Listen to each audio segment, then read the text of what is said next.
1년 만에 뵙네요. 예. 여러분 1년에 한 번씩 초대해 주시면 좋겠습니다. 예.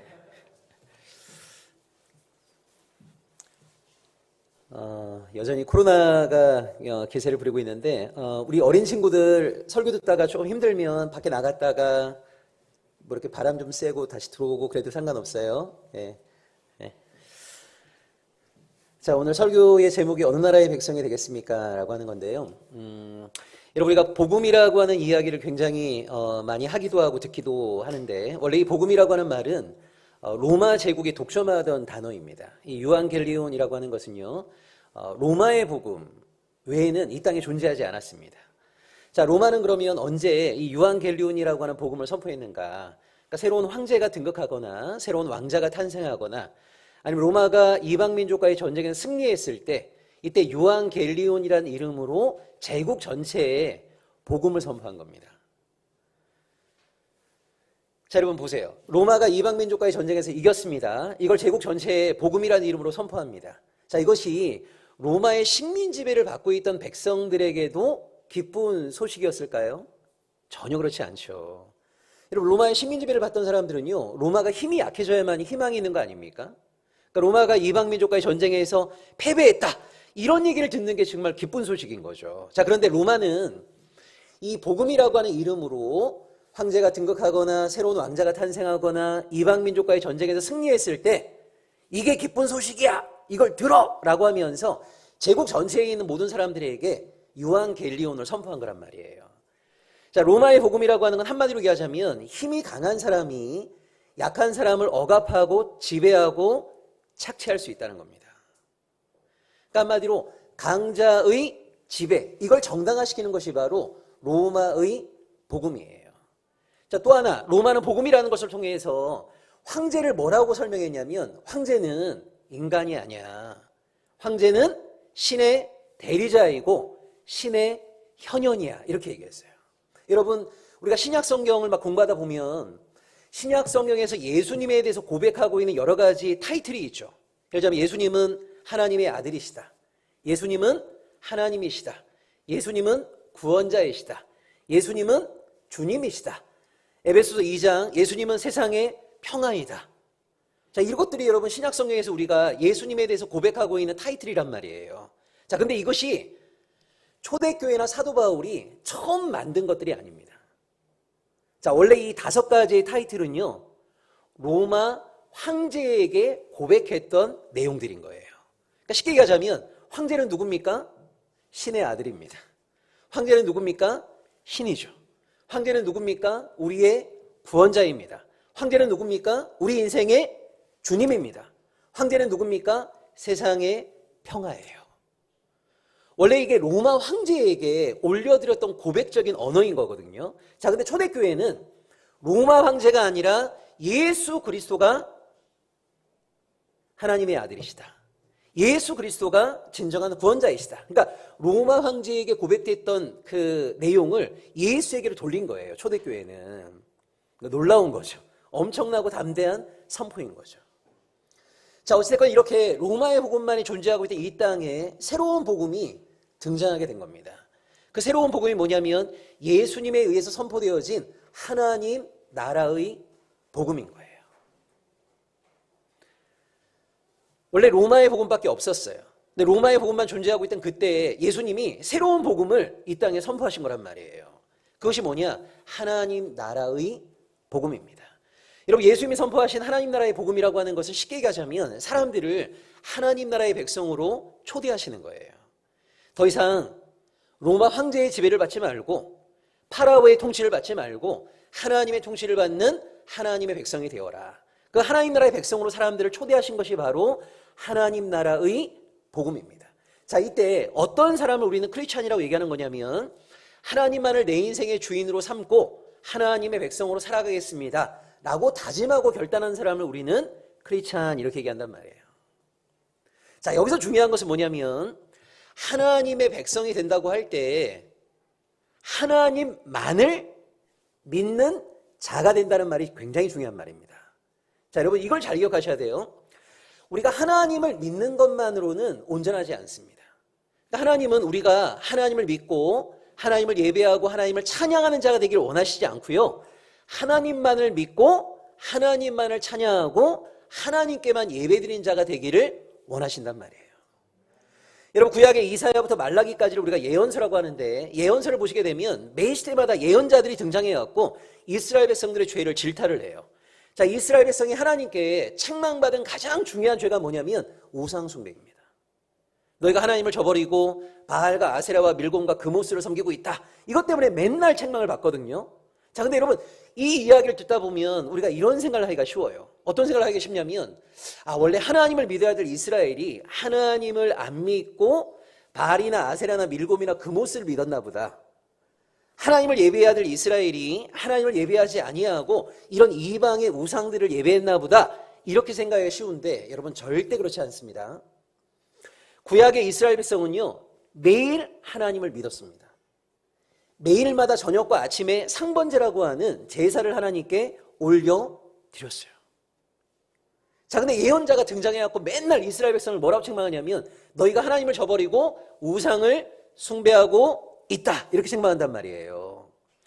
자, 여러분, 구약 성경이 말하는 우상 숭배의 핵심은 뭐냐면 하나님만을 믿지 못함. 그러니까 바꿔 얘기하자면 하나님과 다른 신을 겸하여 섬김, 이게 성경이 말하는 우상 숭배의 핵심이에요. 여러분, 이 용어를 정확하게 이해하시는 게 필요합니다. 하나님을 믿던 사람이 하나님을 저버리고 이제 바알을 믿게 되면 이건 개종했다고 하는 겁니다. 이건 우상 숭배가 아니에요. 여러분, 불교 신자가 불상 앞에서 열심히 비는 거는요, 그 사람은 타 종교인인 겁니다. 그건 우상 숭배가 아닙니다. 우상 숭배는 누구에게만 해당되는 거냐면 하나님을 믿는 자에게만 해당되는 거예요. 자, 하나님을 믿어요. 근데 우리 하나님은요, 하나님을 믿기를 원하시지 않고 하나님만을 믿기 원하신단 말이에요. 근데 구약 이스라엘은 뭐란 겁니까? 매일 하나님을 믿지만 하나님만을 믿지 못한 거예요. 하나님도 믿고 바알도 믿고 하나님께 예배드리고 바알도 예배하고, 이걸 뭐라고 얘기하냐면 겸하여 섬김. 자, 그래서 우리 예수님이 구약 이스라엘 백성들의 문제를 한 문장으로 정리하신 것이 마태복음 6장 24절인 거예요. 너희가 하나님과 만몬을 겸하여 섬길 수 없다. 여러분, 이 만몬이라고 하는 게 구약의 바알 아닙니까? 풍요의 신. 그러니까 구약 이스라엘의 가장 치명적인 문제는 뭐냐면 하나님을 믿긴 믿었지만 하나님만을 믿지 못함. 하나님께 예배를 드렸지만 하나님께만 예배를 드리지 못함. 하나님과 바알과 하나님과 아세라를 겸하여 섬김. 이게 바로 성경이 말하는 우상 숭배의 핵심이란 말이에요. 여러분, 그런 의미에서 오랜 세월 동안 한국 교회가 뭔가 부족하게 가르친 게 하나 있는 거예요. 그게 뭐냐면 예수 믿으면 구원받는다는 겁니다. 여러분, 그렇지 않습니다. 예수 믿으면 구원받는 게 아니고요, 예수만 믿어야 구원받는 겁니다. 오늘 한국 교회 안에 보면 교회 안에서 예수 믿는 사람들 수백만 명이 있어요. 근데 세상에 나가면 이 대한민국 사회를 지배하고 있는 만몬, 욕망, 권력, 여기에 무릎 꿇고 살아가는 사람들이 얼마나 많은지 몰라요. 그러니까 한마디로 얘기하자면 교회에서는 예수를 믿지만 세상에 나가면 대한민국 사회를 지배하는 것처럼 보이는 만몬을 숭배하며 살아간단 말이에요. 욕망을 숭배하며 살아간단 말이에요. 그러니까 이게 뭐냐면 겸하여 섬김이란 말이죠. 이 겸하여 섬김을 성경은 우상 숭배라고 하는 겁니다. 그러니까 우리 하나님은 하나님을 믿기를 원하시지 않고 하나님만을 믿기를 원하신다. 자, 따라서 여러분, 하나님 나라 백성이 됨의 출발이 어디냐면 하나님만을 우리 인생의 주인 삼는 겁니다. 이게 기독교 신앙의 출발이자 기독교 신앙의 중심인 거예요. 그러니까 신앙이라고 하는 것은 일요일 날 11시에 성경 찬송 들고 교회 와서 예배드리는 그 정도가 아닌 겁니다. 신앙은 뭐예요? 하나님만을 내 인생의 주인 삼는 거예요. 그러니까 하나님을 내 인생의 주인 삼다는 말은 뭐냐면 인생의 한 걸음 한 걸음을 내디딜 때마다 내 인생의 주인 대신 하나님이 원하시는 바가 무엇인가를 질문하는 거죠. 그 하나님이 원하시는 바대로 인생의 한 걸음 한 걸음을 뚜벅뚜벅 내디는 것이 바로 신앙이란 말이에요. 여러분, 구약의 예언서를 읽어보게 되면 우리가 흔히 생각하는 것하고 다른 충격적인 내용을 몇 가지 발견하게 돼요. 그게 뭐냐면 하나님이 이방 백성들 심판하실 때 단 한 번도 하나님을 믿지 않았다는 이유로 그들을 심판하시는 경우가 안 나옵니다. 구약을 읽어보시게 되면, 그러니까 우리가 생각할 때 뭐 에돔이나 모압이나 암몬 사람들 하나님이 심판하실 때 가장 중요한 죄를 우리는 뭐라고 생각하냐면 그 사람들이 하나님 안 믿은 거, 이렇게 생각하기 쉽잖아요. 근데 여러분 구약을 아무리 읽어보세요. 하나님이 이방 백성들을 심판하실 때 단 한 번도 야훼 하나님을 믿지 않았다는 이유로 그들을 책망하시는 경우는 한 번도 나오지 않습니다. 왜 나오지 않냐면 여러분, 하나님의 심판의 가장 중요한 특징이 공의로움인 거거든요. 그러니까 공의롭다는 말은 뭐냐면 심판을 받는 사람들이 하나님의 심판을 수긍할 수밖에 없다는 거예요. 자, 그런데 이스라엘 백성이 한 번도 이방 민족들에게 하나님을 전도한 적이 없는데, 그래서 이방 백성들이 하나님이란 이름을 들어본 적도 없는데 하나님이 이방 백성들에게 너희 나 안 믿었으니까 지옥 이렇게 얘기하면 그 이방 백성들에게 그 심판이 이해가 되겠습니까? 공의롭지 못한 거죠. 무슨 의미인지 아시겠어요? 그래서 여러분 구약에 이방 백성이 심판받을 때 단 한 번도 야훼 하나님을 믿지 않았다는 것 때문에 심판받는 경우는 없어요.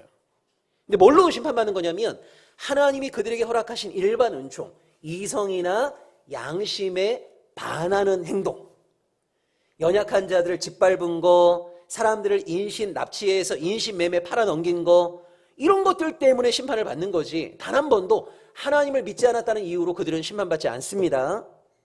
그리고 두 번째 놀라운 것이 뭐냐면 하나님이 이스라엘 백성들을 책망하실 때요, 단 한 번도 야 너희 요새 예배 잘 안 드리네, 요새 기도 잘 안 하네, 찬양 소리가 작네, 이런 종교 의식 때문에 이스라엘이 책망받은 적은 한 번도 없어요. 도리어 예언자를 통해서 하나님이 이스라엘을 책망하실 때 이스라엘은 과유불급이라고 할 정도로 예배를 자주 드렸어요. 찬양이 엄청나게 화려했어요. 늘 기도했어요. 근데 하나님이 뭐라고 말씀하시냐면 너희의 찬양은 소음이라고 그래요. 너희가 아무리 기도할지라도 내가 너희 기도 듣지 않겠다고 그래요. 너희 예배 연락하지 않겠다고 그래요. 여러분 이걸 잘 보셔야 됩니다. 전 세계 모든 종교는요, 우리가 어떤 일상을 살건 간에 신 앞에 귀한 재물 하나 들고 가서 신에게 예배 한번 잘 드리면 일상의 모든 죄가 사함받는다. 이게 일반 종교의 주장입니다. 근데 기독교는 절대 그렇지 않습니다. 여러분 이렇게 오해하시면 안 돼요. 우리가 6일 동안 세상에도 죄를 범했지만 주일날 교회 와서 예배 한번 잘 드리면 6일간의 모든 죄가 사함받겠지? 천만의 말씀이에요. 이건 일반 종교가 주장하는 내용이지 성경은 절대 그렇게 말하지 않습니다. 여러분 창세기 4장에 보면 카인과 아벨이 하나님께 제물을 바쳤죠. 아벨의 제물로 연락되었죠. 카인의 제물 연락되지 않았죠. 이유가 뭡니까? 제가 어렸을 때 교회에서는 이렇게 가르쳤습니다. 아벨은 양의 첫 새끼로 바쳤고 카인은 농사물로 바쳤다. 그래서 연락이 안 됐다. 여러분 하나님은 스테이크를 좋아하시는 그런 신이 아니에요. 우리 하나님 농산물 싫어하시는 그런 신 아닙니다. 레위기에 보시게 되면 하나님께 바치는 제물 가운데 소제, 이 농산물로 바치는 제사가 있어요. 제물의 종류 때문에 연락되거나 연락되지 않은 게 아니란 말이에요. 창세기 4장 4절과 5절에 보면 이렇게 돼 있습니다. 하나님이 아벨과 그의 제물은 연락하셨고 카인과 그의 제물은 연락하지 아니하셨다. 이렇게 돼 있어요. 자, 하나님이 주목하시는 게 두 가지가 나옵니다. 첫째는 뭐냐면 아벨과 그의 제물입니다. 하나님이 뭐를 더 주목하시는 거예요? 사람이 들고 온 제물입니까? 아니면 그 제물을 들고 온 사람입니까? 사람인 거죠. 그러니까 창세기 4장 4절과 5절을 풀면 이렇게 돼 있는 거예요. 하나님은 아벨의 삶을 연락하셨고 그리고 아벨의 제물을 연락하셨고 그리고 하나님은 카인의 삶을 연락하지 아니하셨고 그리고 그의 재물을 연락하지 아니하셨고 이렇게 돼 있는 거거든요. 그래서 고대 근동의 모든 신들은 사람들이 들고 온 재물을 그의 삶보다 훨씬 더 중시했단 말이에요. 자, 근데 우리 하나님은 사람들이 들고 오는 재물보다, 그래서 여러분 미가서 6장에 보게 되면 천천의 수양과 만만의 강수 같은 기름을 갖고 온다 하더라도 그걸로 하나님이 기뻐하는 거 아니란 말이에요. 사람이 들고 오는 재물보다 그 재물을 들고 오기까지의 그의 삶, 이걸 하나님은 더욱 주목하시는 거거든요. 그러니까 아벨의 삶이 하나님께 연락되었기 때문에 아벨이 드리는 제물도 하나님께 기쁨이 된 거죠. 카인의 삶이 하나님께 연락되지 않았기 때문에 그가 바치는 제물도 하나님은 연락하지 않으셨단 말이에요. 예언서가 이걸 우리에게 알려주고 있는 거예요. 예언서를 보시게 되면 이스라엘 백성들의 예배가 부족했던 거 아닙니다. 여러분, 오늘 한국교회와 똑같은 거예요. 전 세계 기독교 가운데 우리 한국교회만큼 이렇게 예배를 많이 드리는 교회가 어디 있습니까?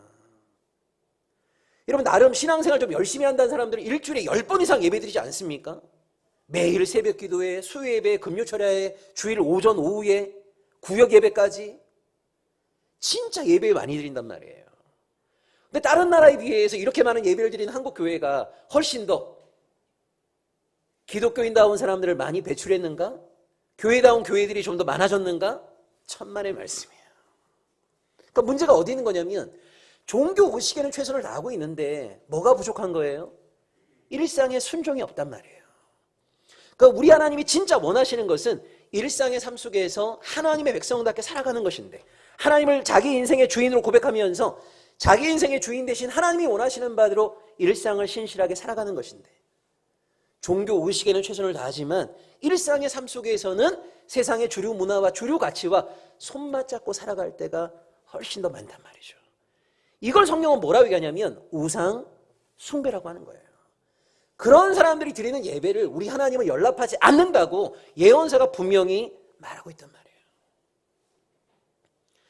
예배 시간에 이런 말씀 드리는 게 참 부담스럽긴 하지만, 여러분, 저는 우리 한국교회가 드리는 예배 가운데 과연 몇 %나 하나님께 연락될까? 저는 거의 연락되지 않는다고 생각합니다. 거의. 착각하고 있는 거예요. 우리가 이렇게 예배드리면 하나님 좋아하시겠지? 착각하고 있는 거예요. 자, 그럼 이렇게 생각이 쉬워요. 그럼 이렇게 모여서 예배드리는 건 의미가 없는 건가? 아니에요. 여러분, 우리가 모여서 함께 드리는 예배, 신실한 기도의 생활, 성도들과의 긴밀한 교제, 이런 것들은요, 기름을 주유하는 것과 똑같은 거란 말이에요. 기름을 주유하는 거예요. 이거 자체가 목적이 되면 안 돼요. 여러분, 기름을 주유하는 목적은 뭡니까? 나가서 열심히 쌩쌩 달리기 위해서 기름 주유하는 거 아닙니까? 근데 우리의 문제는 뭐냐면 기름을 계속 주유하는 거예요. 이미 만땅인데 계속 기름만 주유해요. 그럼 달릴 생각을 안 해요. 일상의 삶 속에서 이 만몬이 지배하고 있는 대한민국 사회 안에서 하나님의 백성답게 신실하게 살아가려고 하는 것을 엄두를 내지 않아요. 기름만 맨날 채우고 있단 말이에요. 기름만. 그러니까 주객에 전도된 거죠. 주객이. 사실 여러분, 주일 예배 너무 중요한 거예요. 성도와의 교제 너무 중요한 거예요. 여기서 기름을 잘 채워야 돼요. 여러분, 주유소 가면 그거 있죠. 정품, 정량. 이상한 기름 넣으시면 안 되고 진짜 제대로 된 기름 잘 집어넣어야 돼요.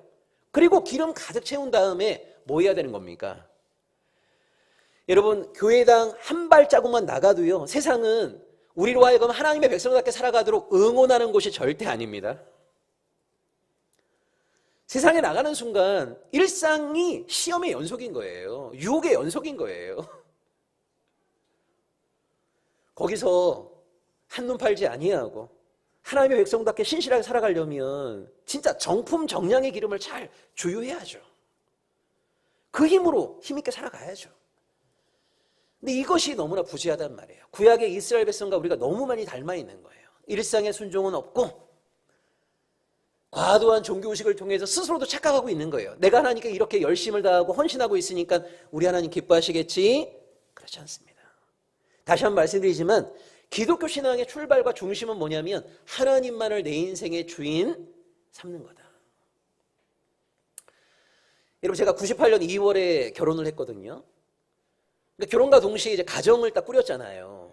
가정을 딱 꾸렸으면 이제 이런 질문을 해야 되는 거예요. 우리 가정의 주인이 하나님이신데 우리 가정의 주인 되신 하나님께서는 남편과 아내가 어떻게 가정을 꾸려나가기를 원하실까? 이런 질문이 필요한 거예요. 여러분, 제 말을 오해하시면 안 됩니다. 저는 모든 질문에 동일한 정답이 있다고 생각하지 않습니다. 그러니까 예수 그리스도가 우리 인생의 주인이시다. 이건 모든 크리스찬들에게 공유돼야 되는 내용인 거죠. 자, 그러나 각자가 처해 있는 상황과 배경이 다를 수 있는 거예요. 환경이 다를 수 있는 거예요. 그러니까 모든 사람들에게 획일적인 정답이 저는 주어진다고 생각하지 않습니다. 그러니까 여러분, 제가 하는 말을 그냥 하나의 예시라고 생각하셔야지 이걸 무슨 목사님은 저렇게 살았는데 이렇게 생각하실 필요 전혀 없어요. 이 질문이 우리에게 필요하다는 거예요. 질문이.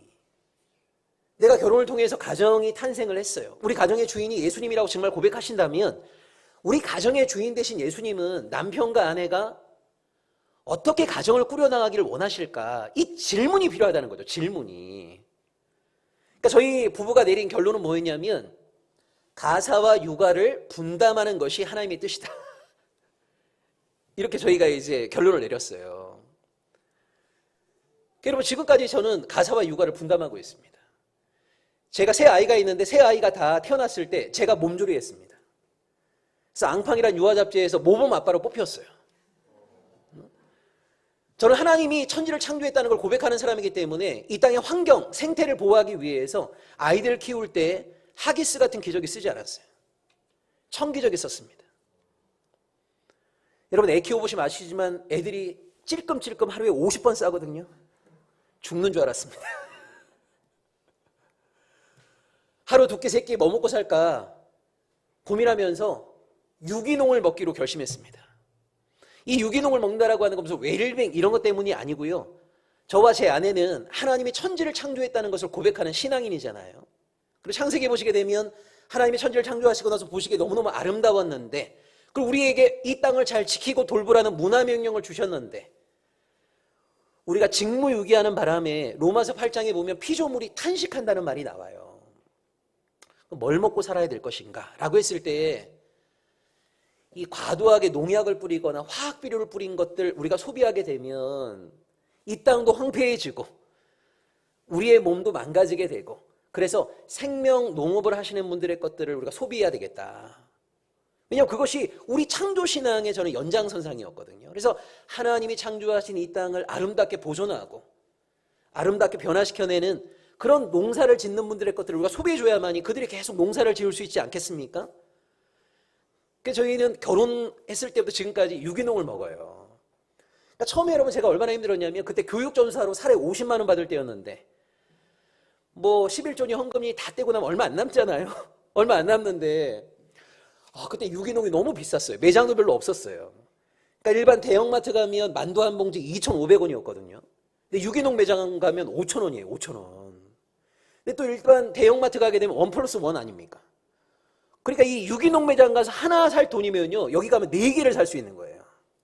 그래서 그 당시 저희 유기농 매장 가려면 저희 집에서 마을버스 타고 나가서 그 다음에 지하철 타고 내려서 막 해야 되는, 그래서 가기 전에 기도 엄청 열심히 해야 됩니다.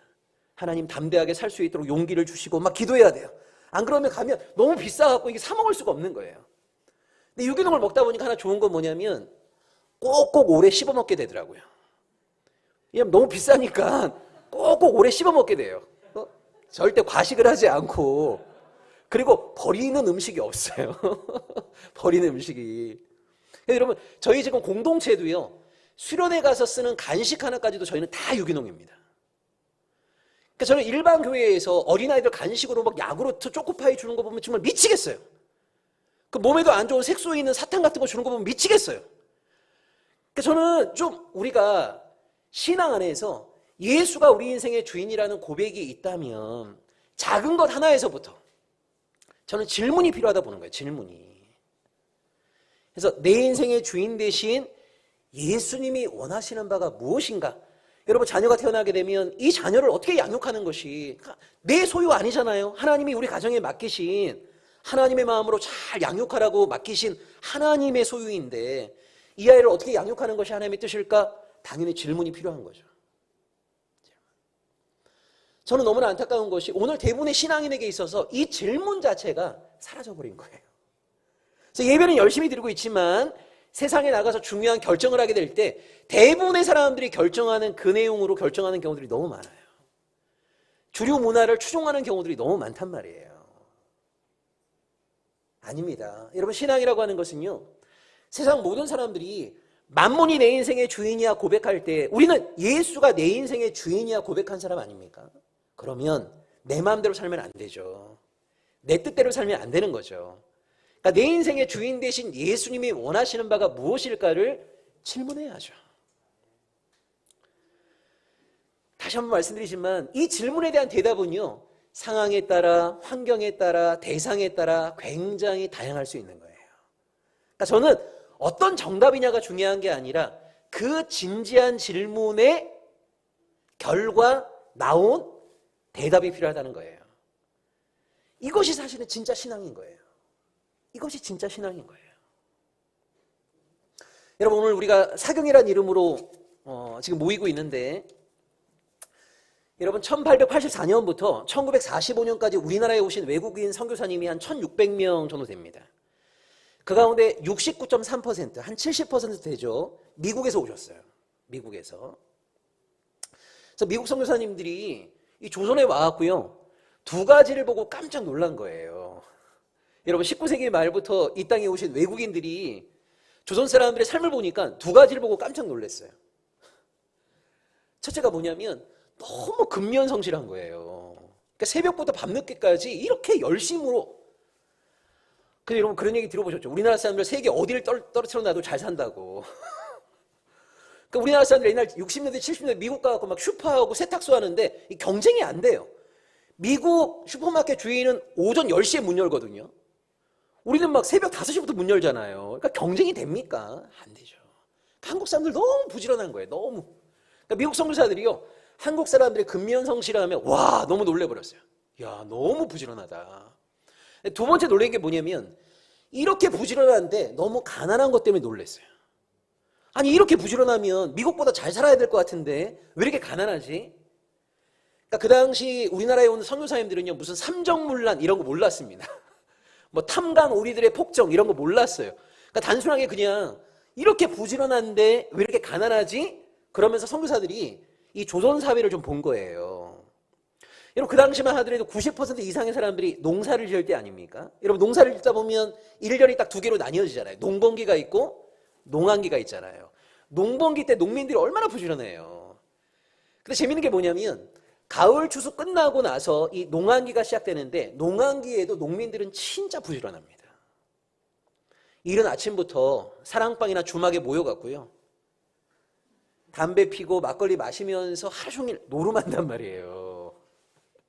이게 이제 선교사들이 본 그 당시 농한기 문화인 거예요. 문화. 그리고 그 문화에 교회를 다니는 신앙인들도 다 동참하고 있는 거예요.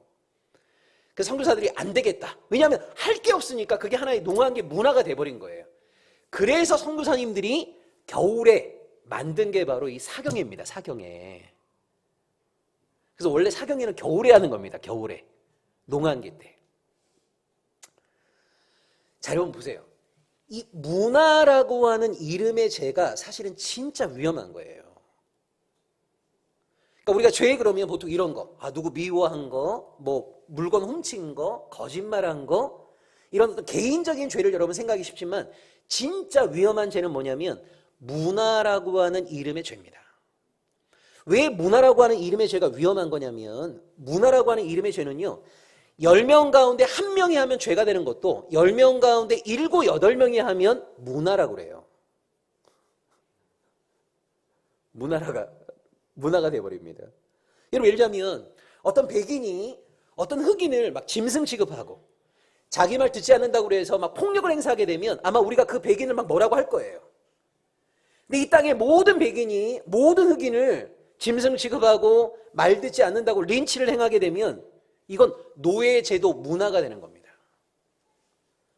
여러분 결혼한 어떤 남편이 아내를 막 하대하고 무시하고 자기 몸종처럼 대하고 막 그러면 우리가 그 남편 막 뭐라고 할 거예요. 근데 이 땅의 모든 남성들이 모든 여성들을 하대하고 무시하고 지배하려고 하게 되면 이건 가부장 문화가 되는 겁니다. 그래서 문화가 되는 순간 사람들은요 그것이 뭐가 잘못되었는지를 잘 인지하지 못한단 말이에요. 여러분 죄는 아니지만 여기 있는 우리 젊은 자매님들, 여러분이 살아왔을 때하고 지금 한 10년, 15년 지난 요즘 초등학생 여자아이들하고 중요한 문화적 차이가 하나 있죠. 여러분도 초등학생 지나왔는데 초중고 지났을 거 아닙니까? 여러분이 초중고 지났을 때하고 요즘 초중고 여학생들하고 중요한 차이가 뭐예요? 화장이잖아요. 화장 문화. 그러니까 저 때도 이렇게 생각해 보면요, 여자 중학교에서 아이들이 그 하교할 때 100명 가운데 한두 명 정도가 교문 앞에서 화장했던 것 같아요. 짧은 치마 딱 갈아입어요. 그래서 많은 아이들이 그런 아이들을 존중하는 의미에서 날라리라고 불렀어요. 날라리. 여러분, 이 날라리란 말은 존경의 그 찬사인 겁니다. 그러니까 우리는 걸어 다니는데 얘네들은 날아다닌다는 거거든요. 그러니까 우리하고 질적으로 다른 존재라는 거죠. 이 날라리. 근데 요즘은 100명이 하교하면 7, 80명이 다 화장하고 있어요. 다 짧은 치마 입고 있는 거예요. 그게 뭐냐면 이미 그게 하나의 문화가 돼버린 거예요. 문화가. 자, 그런데 여러분 보세요. 문화라고 하는 것이 왜 위험한 거냐면 10명 가운데 1명이 하면 죄가 되는 것도 10명 가운데 7, 8명이 하면 문화가 되거든요. 근데 문화가 진짜 위험한 이유는 어디에 있냐면 이게 하나의 문화가 되면 이 문화에 동참하지 않는 사람이 이상한 사람이 돼버리는 겁니다. 이게 문화의 위험성인 거예요. 그래서 제가 실제 몇 달 전에 지하철 탔는데 중학생 정도 돼 보이는 여자아이 4명이 탔어요. 3명은 화장을 했고 1명이 화장을 안 했는데 그 화장한 3명이 화장하는 1명을 막 뭐라고 하는 거예요. 너는 인간에 대한 예의가 없다. 어떻게 민낯을 들고 다니냐면서 막 걔를 뭐라고 하더라고요. 여러분, 지금 이미 우리나라에서 주택을 뭐 2채, 3채, 4채, 5채 갖는 거는 투기 문화라고 그래요. 투기 죄라고 하지 않죠. 투기 문화라고 합니다. 이게 하나의 문화가 되는 순간 여기에 동참하지 않는 사람이 바보인 거예요. 아니, 누구는 3억짜리 집 하나 사갖고 지금 8억대 떼는데 에이, 바보 이렇게 되는 거예요.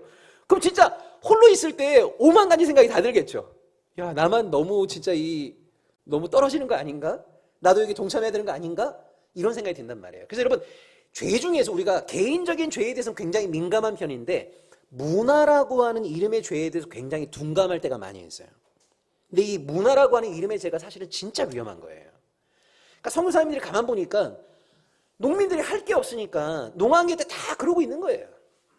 그래서 안 되겠다. 여러분, 아침에 모여갖고 막 술 마시면서 담배 피면서 노름하다 보면 집에 있는 닭도 걸고 집에 있는 돼지도 걸고 그리고 밤에 이제 노름 끝난 다음에 딴 사람은 따서 기쁘다고 기생집 가고 이런 사람은 일어서 열받는다고 또 기생집 가요. 그게 하나의 문화였단 말이에요. 문화. 그러니까 몸 망가지죠. 돈 날리죠. 부부관계 안 좋아지죠. 그러니까 선교사님들이 안 되겠다. 그래서 한 게 바로 겨울 사경이었어요. 사경이. 이 사경이라고 하는 것이 성경을 공부하는 거예요. 우리 손 목사님 잘 아시는 성경 공부. 성경을 세밀하게 공부하고 질문받고 이런 것들이 원래 사경인 거거든요. 그러니까 새로운 문화를 만들고 싶었던 거죠. 문화. 자, 그런데 제가 여러분에게 이 사경의 이야기를 하는 이유가 있어요. 그게 뭐냐면 그 당시 짧으면 2주, 길면 한 달씩 사경을 읽거든요. 한 달씩. 그리고 그때는 분단되기 전이었기 때문에 우리 한반도의 중심이었던 평안도나 화계도에서 사경회를 많이 해요. 그럼 이런 거예요. 여러분이 만약 땅끝 해남에 사신다. 그러면 여러분 그때는요. 여러분이 덮고 잘 이불 이거 다 개인이 준비해야 돼요. 음식, 식사 개인이 다 책임져야 돼요. 그 뭐 하냐면 해남에 있는 한 신앙의 4가정 정도가 소 달구지에다가 쌀, 그 다음에 요리할 솥, 덮고 잘 이불 이런 거 막 싣고 이제 출발해요. 출발. 한 달 걸리겠죠. 와서 사경에 한 달하고 또 출발해 가면 한 달 걸려요. 그러면 이제 씨 뿌려야 되는 거예요. 노름할 시간이 없는 거죠. 그래서 이게 하나의 기독교인의 겨울 문화가 된 거예요. 사경이라고 하는 게. 자, 그런데 여러분 이 사경이라고 하는 것이 성경을 끊임없이 공부하는 건데 저는 이 전통을 우리가 좀 배웠으면 좋은 게 하나 있어요. 그게 뭐냐면 성경만 공부한 게 아니라 오후에 1시간씩 신앙 토론회를 했어요. 신앙 토론회. 그러니까 이 신앙 토론회라는 게 뭐냐면 우리가 계속 말씀을 배웠는데 우리가 배운 하나님의 말씀을 구체적인 일상 속에서 어떻게 순종하며 살 수 있을까? 이걸 교인들이 모여갖고 토론회를 한 거예요. 그리고 토론만 한 게 아니라 맨 마지막에는 함께 지키기로 하는 약속을 정하는 거예요. 약속을. 예를 들자면 황해도에 있는 간바이 교회라는 곳에서는 하나님이 원하시는 남편과 아내의 관계는 어떤 것일까? 이걸로 토론을 했어요. 그러니까 여기까지 말씀을 쭉 배웠잖아요. 말씀을 쭉 배워본 결과 하나님이 그럼 원하시는 남편과 아내의 모습은 어떤 것일까? 이걸 토론을 했는데 마지막에 두 가지를 결정을 했어요. 뭐를 결정했냐면 말씀을 쭉 배워보니까 하나님은 남편과 아내가 상호 존대를 하기 원하신다. 이게 첫 번째 결정사항이었어요. 여러분 조선시대의 남편들은 대부분 다 아내에게 하대했단 말이에요. 아내는 남편을 존대했단 말이에요. 이게 조선의 질서이고 조선의 문화였어요. 근데 이분들이 말씀을 배워보니까 이건 하나님의 뜻은 아닌 거예요. 하나님은 남편과 아내가 상호 존대를 하기 원한다는 것을 깨달은 거예요. 이걸 첫 번째 결정한 거예요. 두 번째 결정한 게 뭐냐면 우리 하나님은 남편과 아내가 식사를 할 때 상호 겸상을 하기 원하신다. 이걸 결정을 했어요. 여러분 조선시대에는요 모든 남자들은 다 독상이었습니다. 할아버지 독상, 아버지 독상, 아들 독상. 여인네들이 어디에서 식사하는지 아무도 관심 갖지 않았어요. 이게 조선의 문화였고 조선의 질서였단 말이에요. 자, 그런데 신앙인들은 이제 누굽니까? 조선의 가치, 조선의 질서, 조선의 문화, 조선의 이데올로기를 추종하는 자들이 아니라 하나님만을 자기 인생의 주인으로 고백한 자들이잖아요. 근데 하나님은 이걸 원하시지 않는다는 걸 깨달았어요. 하나님은 뭐를 원하시느냐? 식사할 때마다 남편과 아내가 상호 겸상을 하기 원하신다. 이게 간바이 교회에서 결정한 내용이에요. 그리고 신앙인들이 일상의 삶 속에서 남편이 아내에게 존대하기도 하고 그리고 식사할 때마다 남편과 아내가 상호 겸상을 함을 통해서 나는 하나님을 내 인생의 주인으로 모신 자임을 증명한 거예요. 그러니까 정말 여러분 대단한 게 뭐냐면 우리 한국 초대교회는 일상의 삶을 통해서 내가 누구에게 속한 자인가, 내가 누구의 백성인가라고 하는 것을 증명했단 말이에요. 오늘 우리에게는 이 문화가 지금 없는 거예요. 이 문화가. 우리 따스한 교회 안에서만이라도 여러분이 말씀 열심히 배우시고 그 다음에 배운 말씀을 배우기만 하면 뭐 하겠어요? 살아내는 게 중요한 거죠.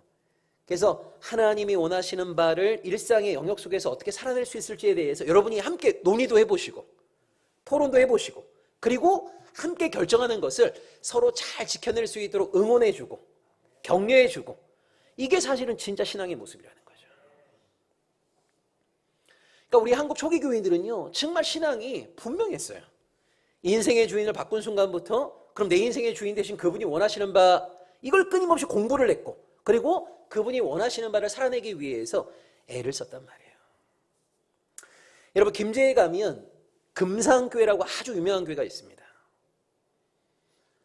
우리 한국 교회사에서 꼭 대내어지는 굉장히 유명한 교회인데요. 이 김제 금상교회가 뭐 때문에 유명해졌냐면 테이트라고 하는 미국의 선교사가 김제 지방에 전도를 한 거예요.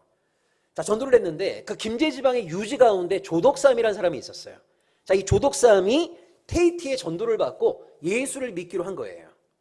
그리고 예배당이 없다는 얘기를 듣고 이 조덕삼이라는 사람이 자기 집 사랑방을 예배처소로 오픈을 했어요. 그 조덕삼이라는 사람이 예수를 믿으니까 그 집에 있는 많은 종들도 예수를 믿게 된 거예요. 그 종 가운데 한 명이 이자익이라는 사람이 있었어요. 이자익은 뭐 하는 사람이냐면 조덕삼이 외출할 때 말을 끌고 가는 마부였어요. 마부. 근데 어찌됐건 이 조덕삼 집에 이 사랑방에서 교회가 시작되었고 조덕삼과 그 집에 있는 종들이 예수를 동시에 믿게 된 거예요. 나중에 사람이 많아졌어요. 사람이 많아지니까 이제 사랑방에서 모일 수가 없는 거예요.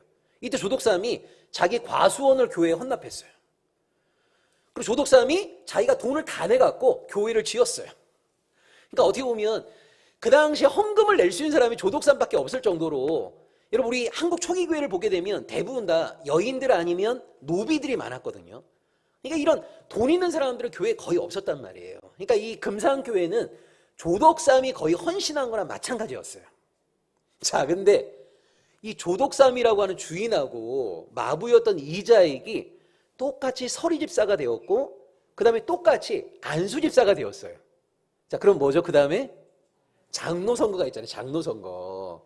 자, 이것 때문에 테이트라는 선교사님이 너무 머리가 아픈 거예요. 왜 머리가 아팠냐면 그 당시 우리 한국교회에서 장로 선거 때문에 교회가 많이 깨졌어요. 왜 장로 선거 때문에 교회가 많이 깨졌냐면 당시 교인들 대다수는 노비, 여인, 어린아이들이었고 양반은 몇 명 없었거든요. 근데 공교롭게도 장로 선거를 하게 되면 최종 2명이 올라가는데 1명은 양반이었고 1명이 노비였어요. 근데 여러분 우리나라 사람들이 그 당시 투표라는 걸 해봤겠습니까? 그러니까 이 양반 하나, 노비 1명, 천민 1명이 이렇게 후보에 올라갔는데 교인들 대다수가 천민 노비들이 많다 보니까 이 사람들이 자기 친구 찍은 거예요. 쉽게 얘기하자면. 그래갖고 양반과 천민이 장로 선거에 올라가서 천민이 장로가 많이 된 거예요. 근데 여러분 우리나라 사람들이 몇 번까지는 보통 참죠. 우리나라 사람은 3세판 좋아하잖아요. 3세판. 여러분 여기 종로 5가에 가보면 연동교회라고 있잖아요. 연동교회. 거기서도 장로 선거를 했는데 꼭 장로 선거에 마지막에 양반 1명, 천민 1명이 올라갔는데 계속 천민이 된 거예요. 3번까지 참았거든요. 근데 1905년에 또 6월 달에 장로 선거를 했는데 또 천민이 된 거예요. 그 양반들이 열받아갖고 그 당시 연동교회를 목회하고 있던 게일이라는 선교사를 찾아가서 이렇게 얘기해요. 아우 저 쌍것들하고 이제 신앙생활 못하겠다고 그래요. 이제 쌍것들하고 신앙생활 못하겠다고. 그 이야기를 딱 듣고 게일 선교사님이 이렇게 얘기했어요. 하나님 앞에서는 모든 사람이 평등합니다. 교회에서 신분의 귀천은 없습니다. 이렇게 얘기했어요. 게일이. 여러분 맞는 얘기 틀린 얘기예요. 맞는 얘기죠. 근데 이 이야기 듣고 양반들이 열받아갖고요. 집단적으로 교회 나갔어요. 그리고 1910년에 양반들만 모이는 묘동교회라는 교회를 만들었어요. 그 묘동교회는 지금 대치동으로 갔습니다. 그런 일이 막 많았단 말이에요. 그 당시에. 그러니까 이 테이트라는 선교사님이 너무 머리가 아픈 거예요. 왜 머리가 아프냐면 조덕삼이 금상교회를 거의 세운 거나 마찬가지거든요. 그리고 여러분 조덕삼이 이자익보다 나이도 훨씬 많아요. 그러니까 신분도 주인이죠. 나이도 훨씬 많죠. 물질적인 헌신도 가장 많이 했죠. 근데 교인들 대다수는 또 천민들이란 말이에요. 그러니까 이것도 장로 선거하는데 사람들이 또 이자익을 뽑으면 어떡하지? 여러분 조덕삼이 인간적으로 그러면 얼마나 상처를 받겠어요. 그래서 이 테이트라는 선교사가 골머리를 앓다가 노회에다가, 여러분 장로를 뽑을 때는 노회에 청원을 해야 되거든요. 노회에다 뭐라고 했냐면 우리 교회는 2명 뽑으면 안 됩니까? 이렇게 청원을 한 거예요. 그러니까 노회가 2명 뽑으라고 그랬어요. 그래서 이제 한시름을 놓은 거죠. 아유 그러면 이자익이랑 조덕삼이 되면 좋겠다 하고 막상 장로 선거를 했는데 1명만 뽑혔어요. 그리고 1명이 이자익이었어요. 이자익. 교인들이 그냥 재밌게 막 투표하다가 이제 발표를 딱 하는 거죠. 자, 우리 교회 장로님으로 이자익 집사님이 선출되었습니다. 이렇게 딱 발표하는 순간 사람들이 다 누굴 쳐다봤겠어요? 조덕삼을 쳐다본 거죠. 조덕삼을. 그러니까 어떻게 보면 약간 떠났던 이성이 그때 들어온 거예요. 조덕삼을 다 쳐다본 거예요. 여러분이 만약 조덕삼이었으면 어떻겠어요, 기분이? 아마 제가 조덕삼이었으면요, 벌떡 일어나갖고 다 나가! 그랬을 것 같아요. 다 나가! 막 이랬을 것 같아요. 근데 사람들이 긴장해갖고 조덕삼을 딱 쳐다보는데 진짜 조덕삼이 벌떡 일어나는 거예요. 벌떡 일어나갖고 강대상 앞까지 걸어 나온 거예요. 그리고 강대상에 딱 서갖고 교인들을 향해서 이렇게 얘기했어요. 여러분은 정말 지혜로우십니다. 우리 이자익 집사님은 저보다 신앙도 좋고 인격도 좋으십니다. 오늘 이자익 집사를 장로로 뽑은 것은 여러분이 아니라 하나님이십니다. 제가 누구보다 이자익 장로님을 잘 섬기겠습니다. 이렇게 얘기했어요. 여기서 저는 우리 한국 교회가 조선사회의 봉건주의 이데올로기를 뛰어넘었다고 봐요. 여러분 이게 가능한 일입니까? 아니 양반과 천민이 경쟁을 한다는 게 여러분 가능한 일이에요? 여러분 우리 국사 다 공부하셨지만 조선시대 의병들 일어났는데 의병운동이 다 실패한 이유가 뭔지 아세요? 처음에 막 돌세, 만석이 이런 애들이 의병 일으켜요. 그래갖고 사람들이 막 규합되기 시작하면서 승리해요. 의병운동이 잘 나가면 나중에 양반들이 쓱 와요. 양반들이 오는 순간 모든 의병장들이요, 의병장의 자리를 양반에게 넘겨준단 말이에요. 그러면 양반 이놈들이 의병장 된 다음에 싸우냐? 안 싸워요. 갑자기 어디 가요. 어디 가요? 그럼 제사 지낸다. 제사 지내러 가요. 그렇게 여러분 조선시대의 모든 의병운동이 다 실패한 거거든요. 근데 교회 공동체 안에서 교회의 어른을 뽑는데 양반과 천민이 경쟁한다는 게 말이나 됩니까? 천민이 장로가 된다는 게 말이나 됩니까? 그걸 하나님의 뜻으로 받아들일 수 있다는 게 말이나 됩니까? 여러분, 조덕삼이 그렇게 할 수 있었던 가장 중요한 이유는 뭐냐면 인생의 주인을 바꿨기 때문에 그런 거예요. 만약 여전히 조덕삼이 교회는 다니지만 조선의 가치, 조선의 질서, 조선의 문화를 추종하는 조선의 백성이었다면 절대 이렇게 할 수 없죠. 근데 조덕삼이 이렇게 할 수 있었던 이유가 뭡니까? 인생의 주인을 바꿨기 때문에 그런 거예요. 이게 진짜 신앙의 힘이란 말이에요. 자, 로마의 복음만 존재하고 있던 이 땅에 예수님이 새로운 복음을 이 땅 가운데 선포하셨어요. 사람들을 하나님의 통치를 받는 하나님의 백성으로 초대하신 거예요. 이 초대에 아멘으로 응하는 자를 우리는 하나님의 백성 이렇게 얘기합니다. 자, 근데 문제는 뭐냐면 이 하나님 나라의 복음에 맞짱을 뜨는 너무나 강력한 복음이 또 하나 등장했어요. 그것이 바로 요한일서 2장 16절에 말하는 세상의 복음입니다. 여러분, 우리가 발딛고 살아가는 이 땅을 인수분해하시게 되면 이 땅은요, 육신의 정욕, 안목의 정욕, 이생의 자랑이라고 하는 것을 통해서 사람들을 지배합니다. 이게 바로 세상의 복음입니다. 육신의 정욕, 안목의 정욕, 이생의 자랑. 이 세상의 복음이 얼마나 강력한지 교회를 다니고 하나님을 믿는다고 하는 사람들도요, 일상의 삶 속에서는 세상의 복음에 무릎 꿇고 살아갈 때가 너무너무 많이 있어요. 자, 여러분, 육신의 정욕이라고 하는 것은 뭐냐면 좀 더 맛있는 거 먹고 싶고 좀 더 편안하게 지내고 싶고 무엇을 먹을까, 무엇을 마실까에 온통 신경을 쓰는, 이게 바로 육신의 정욕인 거예요. 여러분 보시면 옛날에 우리 한국교회 의자가 장의자 아니었습니까? 장의자.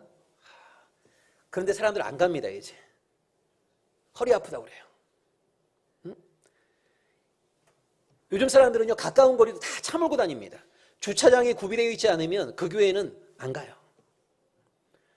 현대인들은 조금의 불편함도 감수하지 않으려고 그래요. 그러니까 제가 현대인들의 삶에서 진짜 이해가 안 가는 게 뭐냐면 30분 차 몰고 피트니스 클럽 가갖고요, 30분 뛰고 30분 차 몰고 와요. 총 시간은 1시간 반이야. 근데 운동 1시간 30분이야. 차라리 그 시간에 그냥 동네 운동장을 걷죠. 근데 절대 현대인들은요, 가까운 거리도 항상 차 몰고 갑니다. 이 불편함을 견디지를 못해요. 불편함을. 좀 더 맛있는 거 먹고 싶고. 그래서 보면 어디 가서 이게 음식 사진 찍어갖고 올리고 너무 천박하죠, 진짜.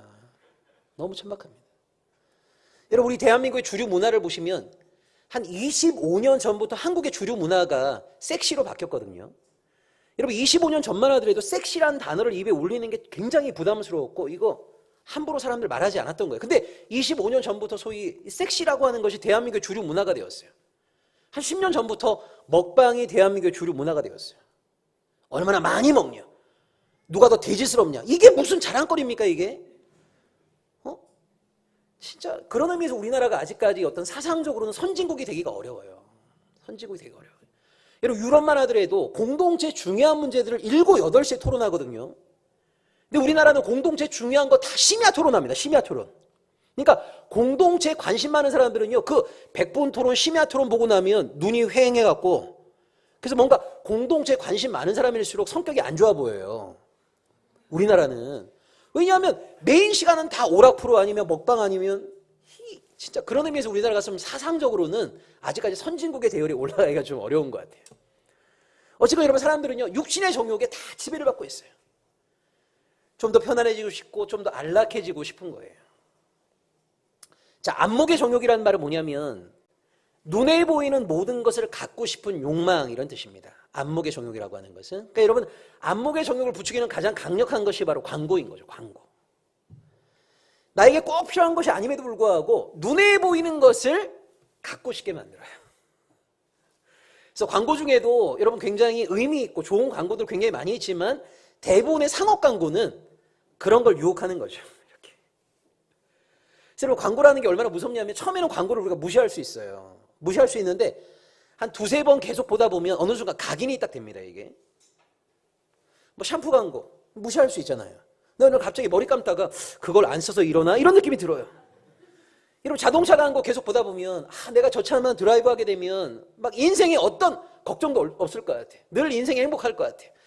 아파트 광고 계속 보다 보면 우리 가정이 저 아파트에서만 생활하게 되면 절대 안 싸울 것 같아. 늘 웃음이 넘쳐날 것 같아. 막 이런 생각이 들어요. 이게 여러분 안목의 정형인 거예요. 특별히 우리가 발딛고 있는 자본주의 사회는 얼마나 많은 것들을 소유했느냐에 따라서 마치 우리의 행복이 결정되는 것처럼 우리를 유혹하거든요. 그러니까 사람들이 인생이 좀 불행하다, 힘들다, 이걸 어디에서 찾냐면 많은 것을 소유하고 있지 못하기 때문.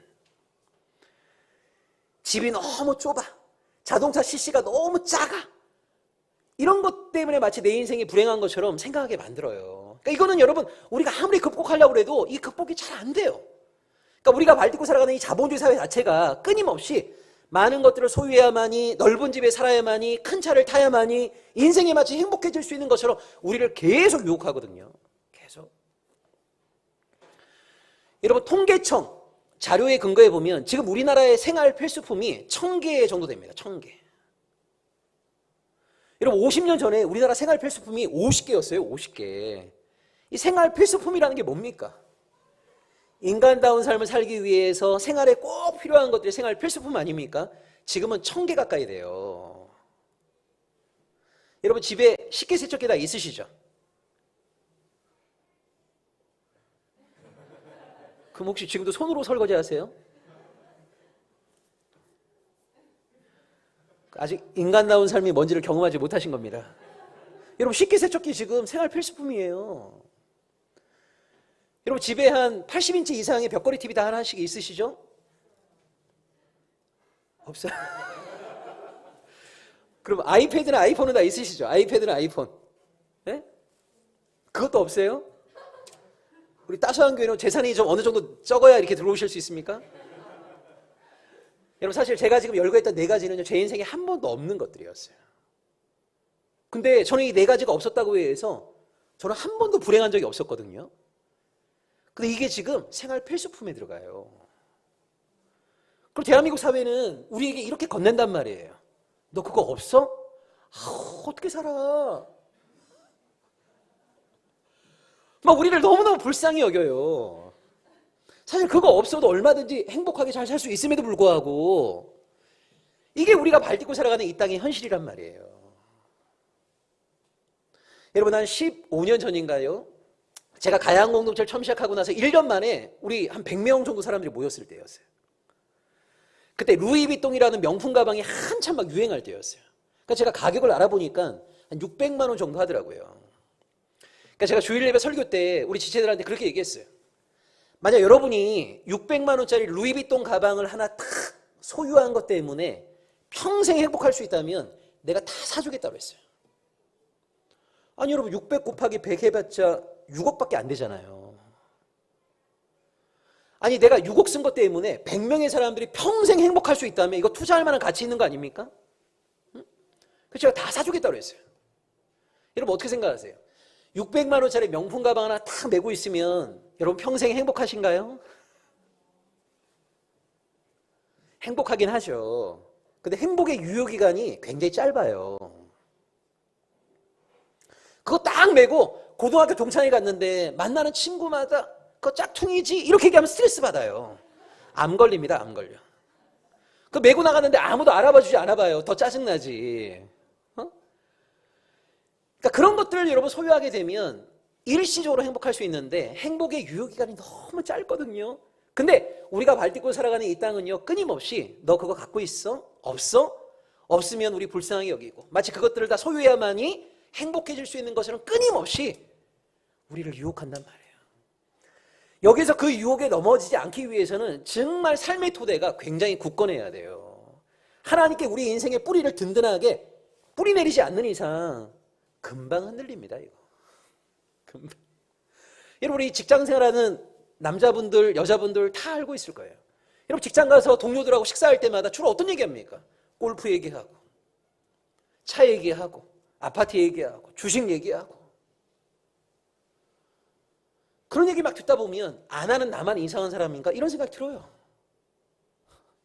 거기서 우리 마음의 중심을 지킨다는 게 참 쉽지가 않단 말이에요. 여러분 청년들 다 고백하고 있겠지만 여러분 대한민국은요 이 생애 자랑거리가 많은 사람들이 살기가 편해요.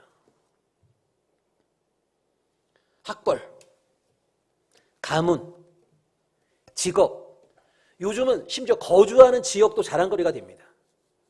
여러분 강남에서 그냥 새빵살이를 해도 어디 사세요? 강남. 그러면 그냥 사람들이 함부로 하지 않습니다. 이 거주하는 지역도 마치 생애 자랑거리가 돼버렸어요. 그래서 생애 자랑거리가 많은 사람들은요 어깨에 힘 팍 주고 다니죠. 근데 생애 자랑거리가 없는 사람들은 왠지 위축돼 보여요. 여러분 교회는 어떤 곳입니까? 그 모든 생애 자랑거리라고 하는 것이 더 이상 어떤 힘도 발휘할 수 없는 것이 교회가 돼야 돼요. 이럴 수 있어요. 내가 세상에서는 내세울 만한 학벌 없어서, 내세울 만한 가문 없어서, 돈도 없어서 위축될 수 있어요. 근데 교회에 오면 여러분이 정말 그 사슴이 초원에서 막 뛰는 것처럼 자유함을 누릴 수 있어야 돼요. 세상에 그 어떤 것도 교회 안에서는 힘을 발휘해서는 안 돼요. 그게 진짜 교회예요. 근데 세상에서는 힘들죠. 생애 자랑거리가 없으면 힘들어요. 뭔가 소유한 것이 없으면 위축돼요. 이게 소위 여러분 세상의 복음인 거예요. 야, 너 이거 원하지? 이 욕망이 충족돼야 돼. 하고 싶으면 해야 돼. 야, 이걸 소유해야지.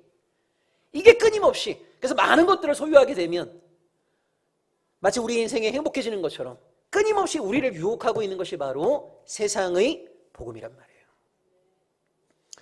여러분 제 이야기 잠깐 해보면 제가 98년에 결혼하고 나서 처음에는 조그만 아파트에서 신혼생활을 시작했어요. 거기 저희 첫째, 둘째를 낳았습니다. 그리고 제가 의사들 목회를 한 3년 했거든요. 의사들이 교회를 딱 세운 다음에 저를 초대해 줬어요. 그 의사들이 좋은 빌라를 사택으로 딱 제공해 줬어요. 거기 셋째 낳았어요. 그리고 제가 어느 날 2006년경이었던 것 같은데 신문을 딱 읽는데 신문에서 그런 기사를 본 거예요. 우리나라에 100만 명 정도의 사람들이 반지하 생활을 하고 있다. 제가 이걸 딱 봤어요. 여러분 제가 1년에 강의를 한 300~400회 정도 하거든요. 전국을 다니면서 막 제가 강의를 한단 말이에요. 근데 이런 마음의 부담이 막 있는 거예요. 야, 내가 명색이 대한민국의 목사이고 그리고 전국교회를 다니면서 제가 사역하고 있는데 대한민국에 100만 명의 사람들이 반지하 생활을 하고 있다는데 내가 그들의 삶을 좀 이해해야 되는 거 아닌가? 좀 알아야 되는 것 아닌가? 이런 생각이 들었어요, 막. 그래서 아내랑 이야기를 나누었어요.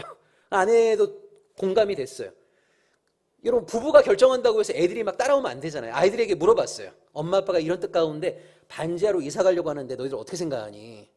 애들이 뭐 그때 어렸으니까 그냥 땅 밑에 사는 게 마냥 좋은 거예요, 그냥.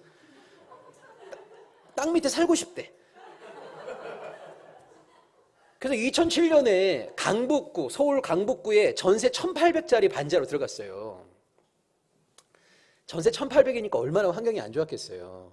근데 제가 그 1,800짜리 그 반지하 생활을 2년 하면서 저는 잠언에 있는 말씀이 진리라고 하는 걸 깨달았어요. 여러분 잠언에 어떤 말씀이 있냐면 다투는 여인과 맨날 고기를 먹는 것보다 사랑하는 이와 채소를 먹는 것이 훨씬 더 행복하다는 말씀이 있거든요. 그렇더라고요. 저희가 그 1,800짜리 반지하에서 2년 생활하면서도 저희 가족은 행복했어요. 늘 웃음이 넘쳐났어요. 그러니까 어디에 살고 있는가가 우리 가정의 행복을 결정하지 않더라고요. 함께 살고 있는 사람들이 얼마나 서로를 사랑하고 신뢰하고 있는가. 이것이 중요한 것이지 어디에 살고 있는가, 얼마나 넓은 집에 살고 있는가. 이게 핵심은 아니더라고요. 자, 그리고 제가 이렇게 새롭게 또 공동체를 시작하고 나서 안양으로 이사를 왔어요. 2011년에 저희가 이사를 오면서 조그만 건물을 하나 샀어요. 그래서 주중에 1층, 2층은 대안학교를 하고 3층은 저희 사택으로 쓰고 그 3층 위에 한 10평짜리 조그만 옥탑방이 하나 있었거든요. 그렇게 이제 시작을 했어요. 학생들이 좀 늘어났어요. 학생들이 늘어나면서 제가 2014년 가을에 아내에게도 그런 얘기를 했어요. 우리 애들이 좀 늘어나고 있는데 우리 3층을 학교 공간으로 내주고 위에 옥탑으로 우리가 올라가는 게 어떠냐. 자, 아내랑 또 합의가 됐어요. 또 아이들에게 물어봤죠. 엄마 아빠가 이런 뜻 가운데 올라가려고 하는데 너희 어떻게 생각하냐 그랬더니 얘네들 이제 땅 밑에 살아봤으니까 이제 옥탑도 살고 싶은 거예요. 그래서 정확하게 2015년 1월 1일 날 옥탑으로 이사를 갔어요. 우리가 거기서 저희가 5년 6개월을 살았거든요. 5년 6개월을. 여전히 저희 가족은 행복했어요. 그 사람들은 너무 우리를 불쌍하게 여기는 거죠. 아니 목사님 돈이 없는 게 아닌데 왜 거기서 생활하냐고 하면서 막. 근데 뭐 10평짜리 그 조그만 곳에 생활하면서도 우리는 하나도 불행하지 않았어요. 여러분 어느 정도의 평소에 살아야만이 가족이 행복할 수 있는 거 아닙니다. 만약 여러분이 지금 가정이 에덴 동산 같은 평화로움이 없다. 뭔가 지금 선악과 따먹은 다음에 아담 하와 같은 그런 관계다 지금. 만약 그렇게 생각하신다면 여러분 이유를 잘 찾으셔야 돼요. 돈이 없기 때문에 집이 작아서 그렇지 않아요. 근데 여러분 우리가 발딛고 있는 대한민국 사회는 끊임없이 우리를 그렇게 생각하게 만든단 말이에요. 그렇지 않습니다. 하나님은 우리 인간을 그렇게 창조하지 않았어요.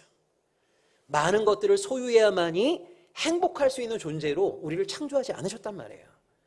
함께 더불어 살아가고 있는 사람들이 얼마나 서로를 사랑하고 신뢰하고 있는가. 이게 사실은 가장 중요한 겁니다.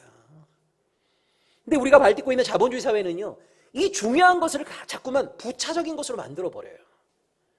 그리고 물질, 만몬, 욕망, 이걸 중심에 둔단 말이에요. 거기에 넘어지게 되면 우리는 세상의 복음을 붙잡는 자가 되는 거예요.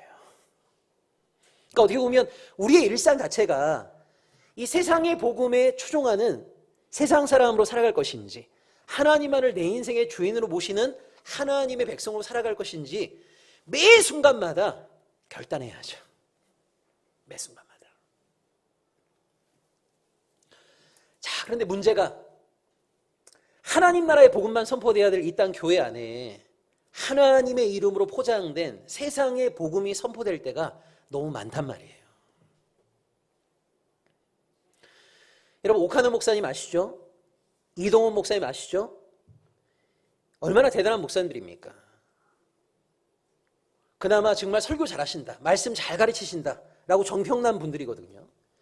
근데 오카노 목사님이나 이동훈 목사님이 은퇴하시고 나서 두 분 다 똑같이 고백했던 죄의 내용이 있어요. 그게 뭐냐면 하나님의 말씀을 제대로 선포하지 못했다는 거예요. 여러분 이게 얼마나 아이러니하냐면 오카는 목사님은 그나마 대형교회 목사님 치고 그나마 말씀 잘 선포했다고 인정받는 분이거든요.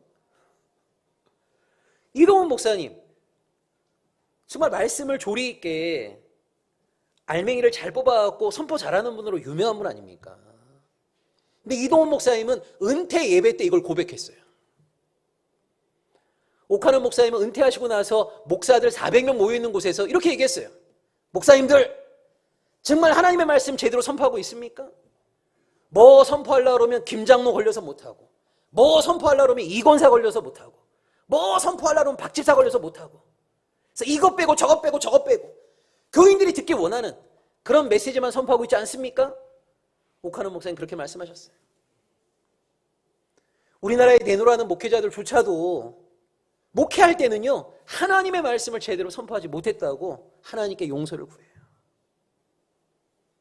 이게 한국교회의 비극이에요. 목사님들을 먹고 살기 위해서 교인들 눈치를 봐요. 성경에 기록되어 있지만 교인들을 부담스럽게 만드는 말씀 선포하지 않아요. 그럼 교인들은 교회를 갈 때 내가 부담스럽지만 진짜 하나님의 말씀 듣겠다는 마음으로 교회 가느냐? 그런 교인들 많지 않아요. 만약 성경에 기록되어 있지만 목사님이 끊임없이 자기를 부담스러워하는 메시지를 선포하게 되면 아마 교회 옮길걸요? 이게 지금 한국교회 현실이에요. 너무나 안타까운 것이 하나님 나라의 복음만이 선포되어야 될 교회 안에서 사실은 하나님의 복음을 잘 들을 수가 없어요. 도리어 세상의 복음, 세상의 성공, 세상의 승리, 이걸 하나님의 축복이라는 포장지로 감싸갔고요. 사람들이 듣기 원하는 메시지를 선포해주고 있단 말이에요. 그래서 만약 우리가 나중에 하나님의 심판대 앞에서 네가 신앙생활을 80년, 90년 했지만 내가 원하는 바는 전혀 살아내지 않았다, 이런 얘기 듣게 된다면 이거 누구 책임입니까? 너무 무섭죠.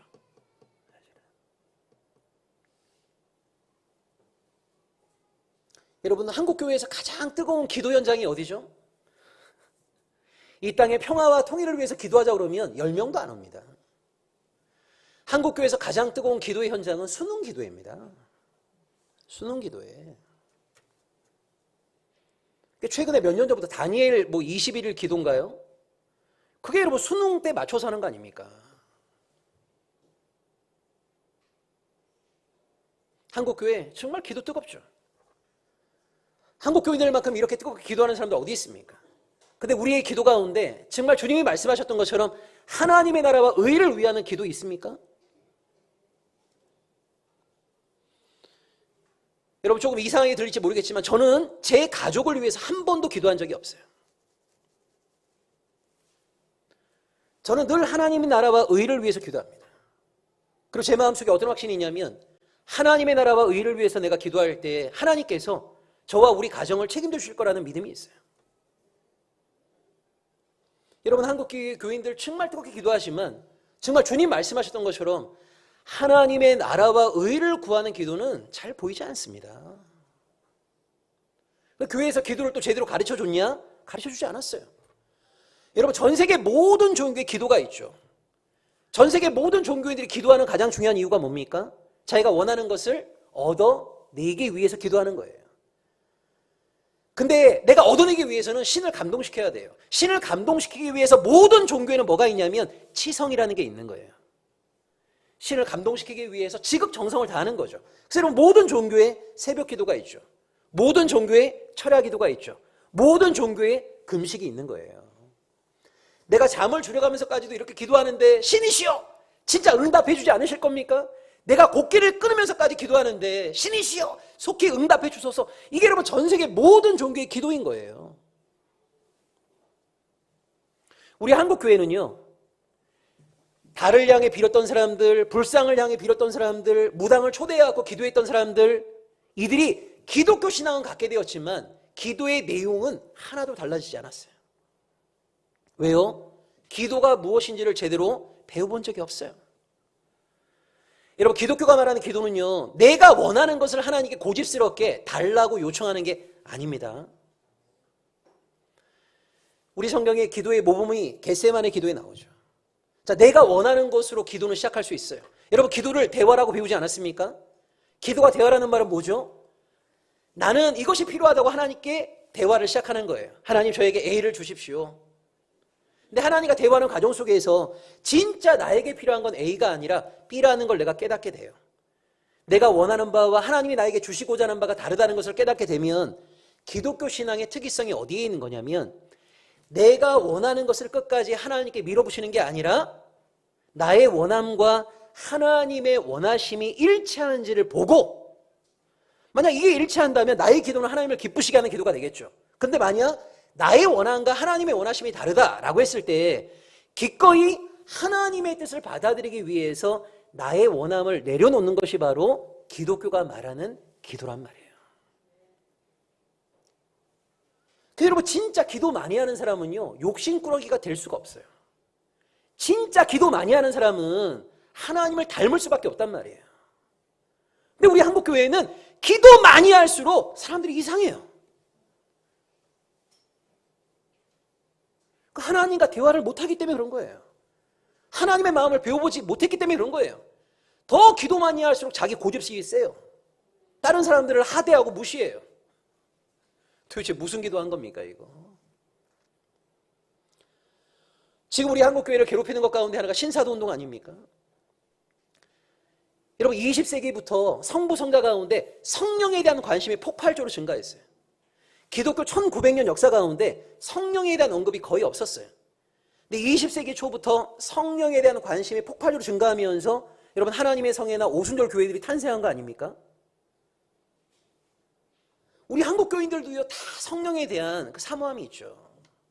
자, 근데 문제는 뭐냐면 여러분 신사도 운동 집회하는 데 가보면 그런 영상이 있어요. 수천 명이 앉아 있어요. 여기 집회 인도하시는 목사님이요, 이쪽을 향해 갖고 팔을 딱 이렇게 피면서 훅 이렇게 불어요. 그럼 여기 있는 사람들이 의자에서 다 쓰러져요. 막 대굴대굴 굴러요. 막 또 이쪽을 향해 갖고 와 이렇게 하게 되면 여기 있는 사람이 의자에서 다 쓰러지고 막 대굴대굴 굴러요. 막 그러면 저 2층에 앉아 있는 사람들이 성령의 역사라고 하면서 막 박수를 쳐요. 막 요즘은 어떤지 모르겠는데 옛날에 우리 한국 기도원에서 집회 끝나고 나면 사람들 일렬로 쭉 서갖고요, 앞에 나와서 장풍 맞고 쓰러져요. 막 이렇게 서 있는 사람들 막 이렇게 넘어뜨린단 말이에요. 그 넘어진 사람이 여기 있는 마이크 앞에 가서 주님이 저를 만지셨습니다 막 간증해요. 여러분 생각해 보세요.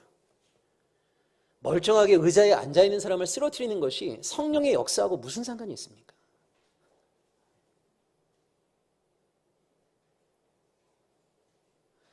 찬양 인도하시는 분들도 가끔 이상한 멘트 할 때가 굉장히 많아요. 여러분, 오늘 뜨거운 찬양과 간절한 기도를 통해서 성령의 이곳 가운데 임재하시기를 함께 간구합시다. 그럼 사람들이 아멘 막 이렇게 얘기해요. 여러분, 한국교회가 얼마나 샤머니즘적 이해를 갖고 있냐면, 여러분이 예수를 여러분의 인생의 주인으로 고백하는 순간 성령은 여러분 안에 좌정하시는 거거든요. 근데 우리는 찬양 집회 같은 데 가보면 일단 찬양 부르기 전에 어떻게 시작을 하냐면 성령을 일단 멀리 보내고 출발합니다. 성령님 멀리 좀 가시고요. 그리고 우리가 뜨겁게 기도할 때, 간절히 찬양할 때 성령이 이곳 가운데 온다고 생각을 해요. 여러분, 이것이 전형적인 샤머니즘적 이해 아닙니까? 아니, 이미 성령이 우리 안에 좌정해 계신데 성령이 이곳 가운데 임재하시기를 구하는 건 도대체 무슨 말입니까, 이게? 제가 어렸을 때 기도원 가보면 이런 찬양이 있었어요. 성령 받아라. 이 찬양 아세요? 성령 받아라. 하얀 양복 입은 이 부흥사들이 성령 받으라 할 때 율동이 있거든요. 성령을 던져요. 이렇게 성령 받으라 하면서. 그 밑에 있는 성도들이 이렇게 받아요, 성령. 그러니까 완전히 우리 한국교회에서 성령은 야구공이에요, 야구공. 던지면 받고. 여러분, 성령 하나님은 성부 하나님과 성자 하나님께서 그의 백성된 우리를 돕기 위하여 보내어 주신 선물이에요. 자, 그러면 하나님의 백성된 우리의 무엇을 돕기 위해서 성령 하나님을 보내주시는 건가? 요한복음 14장 26절에 보면 하나님의 말씀을 깨닫도록, 기억나도록 도와주세요. 에스겔 36장 27절, 로마서 8장 4절에 보면 하나님의 말씀에 순종할 수 있도록 우리를 도와주세요. 여러분, 신앙의 길을 걷다 보면 이 순간에 하나님의 뜻이 무엇인지 너무너무 궁금하죠. 성경을 읽다 보면 이 말씀을 주신 하나님의 의도가 무엇인지 너무너무 궁금하죠. 그렇게 하나님의 뜻을 알기 위해서 간절히 소망할 때 하나님의 뜻을 깨달아 알 수 있도록 우리를 도와주시는 분이 바로 성령 하나님이십니다. 자, 이제 하나님의 뜻을 알게 되었습니다. 하나님의 뜻을 알게 되었으면 이제는 하나님의 뜻대로 살고 싶은 마음이 생기죠. 근데 여러분, 순종하고자 하면 바로 뭐를 깨닫게 됩니까? 참으로 나에게 순종할 수 있는 힘과 능력이 없다는 걸 금방 깨닫게 돼요. 하나님께 너무너무 순종하고 싶은데 그게 잘 안 돼요. 자, 이때 우리의 순종을 도와주시는 분이 누굽니까? 성령 하나님이란 말이에요. 여러분, 성령은요, 우리 옆에서 우리를 도와주시는 분이에요. 뭐를 도와주시는 겁니까? 하나님의 말씀을 깨닫도록 도와주시고 하나님께 순종할 수 있도록 우리를 도와주신단 말이에요. 그러니까 여러분, 이걸 잘 보셔야 돼요. 기독교인들이 모인 집회 현장에서 이성적으로 설명할 수 없는 현상이 일어났을 때 그 모든 것들을 성령의 역사라고 착각하시면 안 됩니다. 많은 경우에 악령의 역사가 있는 거예요. 여러분, 70년대 현신의 권사, 90년대 말에 할렐루야 김계하 원장, 전도관의 박태선, 그들이 행했던 게 성령의 역사입니까? 악령의 역사인 거죠. 여러분, 그런 의미에서 신앙인에게 요청되는 가장 중요한 자질이 뭐냐면 분별력입니다. 분별력. 이게 하나님의 음성인지 사단의 음성인지 성령의 역사인지 악령의 역사인지 이걸 분별할 수 있어야죠. 성령은 우리로 하여금 말씀을 깨닫도록 도우시고 말씀에 순종할 수 있도록 우리를 도우신단 말이에요. 자, 그러면 진짜 성령의 도우심을 언제 경험할 가능성이 높겠어요? 하나님의 뜻을 알고자 할 때 성령의 도우심을 경험할 가능성이 높겠죠. 하나님께 순종하고자 할 때 성령의 도우심을 경험할 가능성이 높겠죠. 왜냐하면 성령은 우리로 하여금 말씀을 깨닫도록 도우시고 말씀에 순종하도록 우리를 도우시니까 우리가 하나님의 뜻을 알고자 할 때 성령의 도우심을 경험할 가능성이 높을 거 아닙니까? 우리가 하나님께 순종하고자 할 때 성령의 도우심을 경험할 가능성이 높을 거 아닙니까? 여러분, 자, 잘 보세요. 이제부터 용어를 정확하게 쓰셔야 됩니다. 여러분, 세배 시간 동안 방방 뛰면서 하면서 이런 사람은요, 성령 충만한 게 아니라 체력이 좋은 거예요. 용어를 정확하게 쓰세요, 이제부터. 자, 진짜 성령 충만한 사람들은요, 말씀으로 충만할 수밖에 없는 거예요. 진짜 성령 충만한 사람들은 순종 충만할 수밖에 없는 거예요. 그러니까 진정한 성령 충만은 말씀 충만이고 순종 충만인 거지 감정 충만이 아닙니다.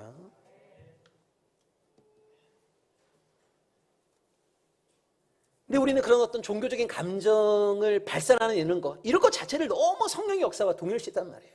이건 너무 사실은 샤머니즘적 이해인 거죠.